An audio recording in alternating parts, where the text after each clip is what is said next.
Yun na nga po, good morning, walang katapusan, good morning. For today's video ay tutorial ko sa inyo kung paano magsaing sa kahoy o gatong.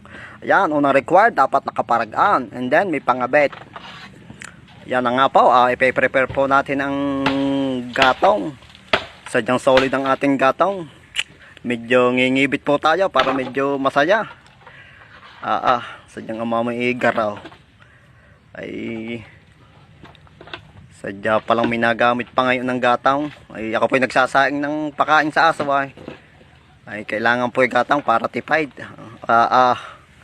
Sadyang amamay ikwa masinaw. Ay dapat po pag hihihip magtutwork muna po ang puwet para malakas po ang impact ng hangin. Yan na po. Dapat po isang sako po ang ating pandikit. Dagdag tubig and then yan. Sige mga karils, bye-bye na. Haha.